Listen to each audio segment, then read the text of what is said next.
E aí, conhece o algoritmo KNN? Nem sabe o que é KNN? KNN vem de K Nearest Neighbor. Ainda assim não? Quer aprender? Então, assiste o vídeo até o final.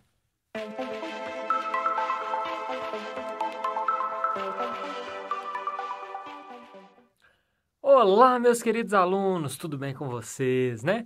Então, na aula de hoje, a gente vai dar continuidade ao nosso conteúdo de aprendizado de máquina e vamos falar de um outro algoritmo, que é o KNN, que vem de K Nearest Neighbor, ou seja, os K vizinhos mais próximos.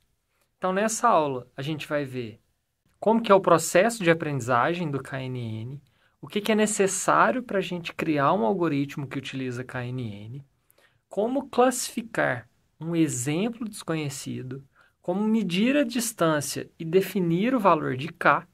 Vou trazer um exemplo para vocês e algumas vantagens e desvantagens deste algoritmo. Então, como visão geral, ele se enquadra no aprendizado supervisionado, ou seja, a gente precisa de um oráculo, precisa de um professor para fazer o treinamento dos dados. O algoritmo é baseado em instância, ou seja, ele faz o aprendizado por memorização.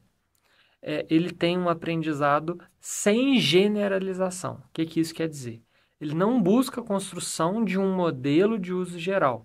Ele simplesmente armazena instâncias de treinamento. Então, ele recebe uma instância e aí ele vai fazer uma classificação. Ele diz, pertence a esse grupo ou pertence para aquele grupo, se for um algoritmo de classificação. Então, já deu spoiler, né? Ele é utilizado tanto para classificação quanto para regressão. E ele é um algoritmo determinístico. Vocês lembram que é um algoritmo determinístico? Dá um pause aí, responde. Pensou? Um algoritmo determinístico é um algoritmo que, dado o mesmo conjunto, né, de entrada, ele vai retornar sempre a mesma saída. Beleza. Como é o processo de aprendizagem, né? A gente vai ter o armazenamento das instâncias e as suas respectivas classes. A gente vai ter uma base de dados muito grande que vão deixar o funcionamento do algoritmo muito complexo computacionalmente. Então, se a gente tiver várias features, vários atributos ali daquela instância, isso vai deixar ele bem complicado. Ele vai ser usado para classificar objetos com base em exemplos de treinamento que estão mais próximos no espaço de características. Então, suponhamos que a gente consiga plotar esses itens, ele vai de fato medir a distância dos K itens mais próximos e classificar ele para aquele determinado grupo. Quando o KNN é aplicado a problemas de regressão, o valor de saída é baseado na média ou na média ponderada dos valores de treinamento mais próximos. Então, é isso. Beleza, eu quero criar o KNN, né? O que é necessário para eu rodar, para eu criar esse algoritmo? Então, a gente vai ter um conjunto de dados rotulados de treinamento. Então, a mesma coisa que a gente viu na aula de árvore de decisão, né? Vamos supor, eu tenho 10.000 instâncias, eu vou deixar uma porcentagem delas, vamos supor 80% para treinamento e 20% para depois a gente fazer um teste de performance. A gente vai definir uma métrica para calcular a distância entre os exemplos de treinamento. Depois eu vou falar das duas principais métricas utilizadas para essa tarefa. E a gente vai definir o valor de K, os K vizinhos mais próximos a serem considerados. Então, é isso, basicamente isso que a gente vai precisar. Como que a gente classifica um exemplo desconhecido? Então, vamos supor, eu acabei de fazer o treinamento, agora eu recebi uma instância nova. Como que eu classifico ela? Então, eu vou calcular a distância entre o novo exemplo e os outros exemplos do conjunto de treinamentos. Então, eu vou identificar os K vizinhos mais próximos.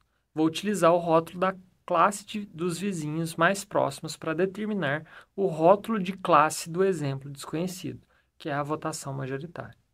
Um ponto bastante interessante que deixa esse algoritmo relativamente complexo é que para cada vizinho que eu adiciono, eu tenho que saber a distância dele para todos os outros vizinhos. Entendeu? Então, para cada vizinho, eu tenho que calcular a distância de todos. Se eu tenho 10 milhões, 10 bilhões de instâncias, isso faz com que esse algoritmo não seja muito rápido, né? Ele vai ser lento, porque eu tenho que calcular a distância de um ponto para todos os demais. Como medir a distância? Então, a gente vai utilizar medidas de similaridade, como, por exemplo, a distância euclidiana e a distância de Manhattan. O que é a distância euclidiana? Dado dois pontos, é a linha reta desses dois pontos. Então, isso é a medida euclidiana. Daqui a pouco eu vou falar da fórmula para vocês. O que é a distância de Manhattan? Vamos pensar num triângulo retângulo.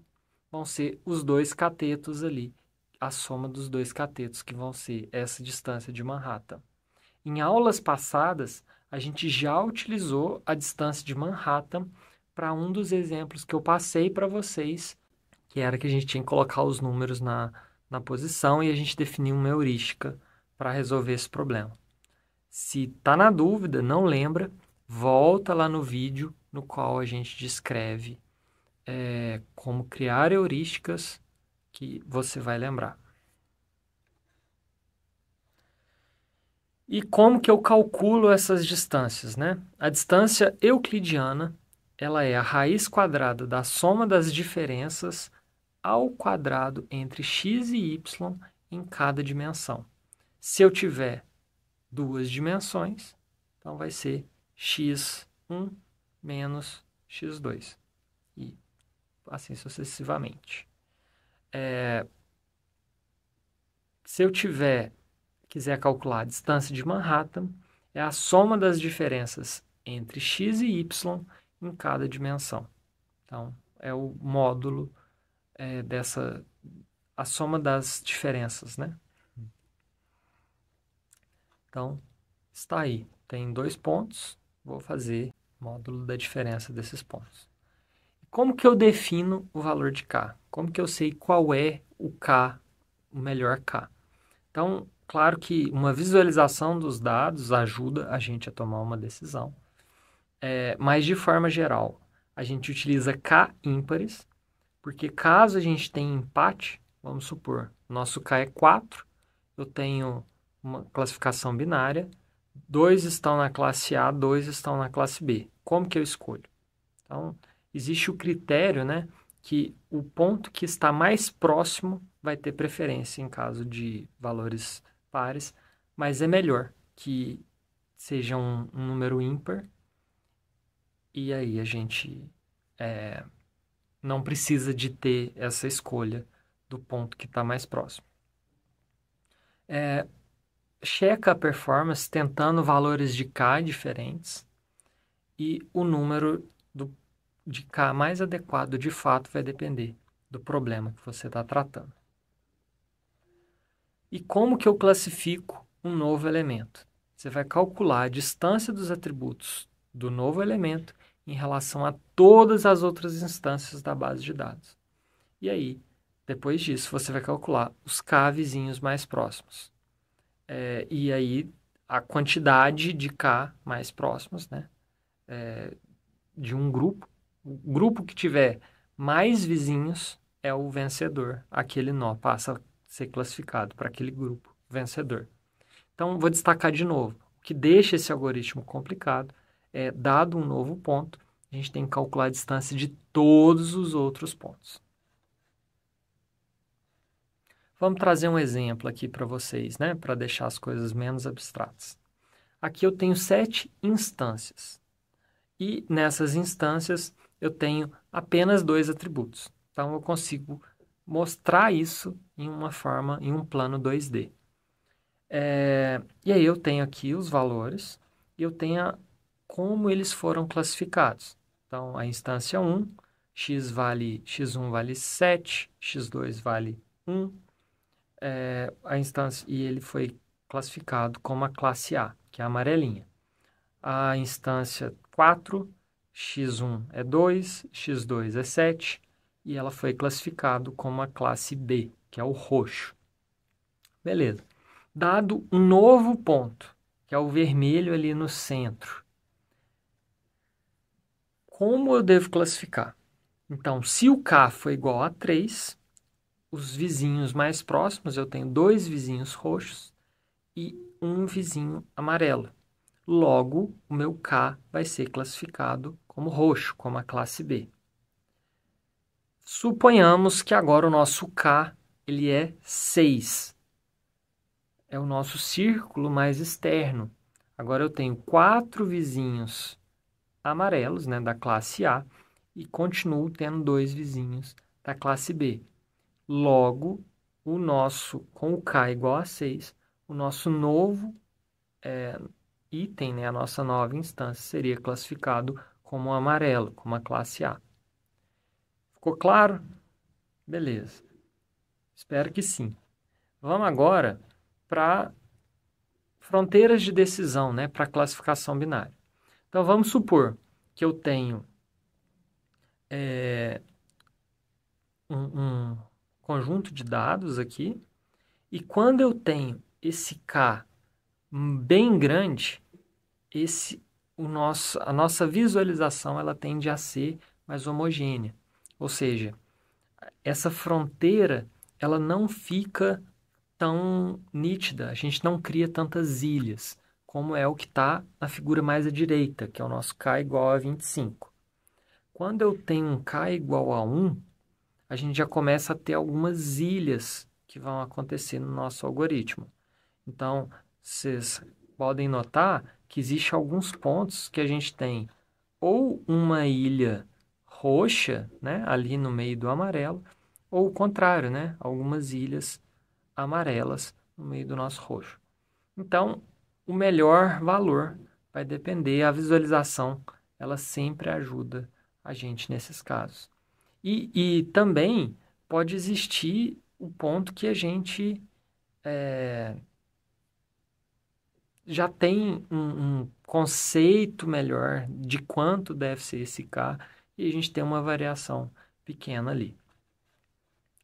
Bom, falando agora das vantagens e desvantagens do algoritmo, né, do KNN. Ele é um algoritmo bem simples de se entender, ele tem uma fácil atualização do conjunto de treinamento e os resultados eles são produtíveis, né? É fácil da gente reproduzir eles e etc. Como desvantagens, né? Quando a gente tem uma alta dimensionalidade com classes interpoladas, a gente pode prejudicar a ideia do vizinho mais próximo, que vão ser aquelas ilhas ali que a gente vai ter. A gente tem um alto custo para a classificação. Então, toda a computação acontece no momento da classificação. O custo aumenta com a quantidade de exemplos de treinamento. Pela terceira vez, eu vou falar no vídeo. Para cada novo item, a gente precisa de medir a distância desse item para todos os demais. E a gente tem um custo de memória elevado para grandes conjuntos de dados, porque a gente tem que armazenar a distância de todos os pontos ali. Então, essas são as vantagens e desvantagens do KNN. Obrigado você que ficou nesse vídeo até o final, que curte, que compartilha, apoia a gente aí no canal. Meu muito obrigado para você e valeu!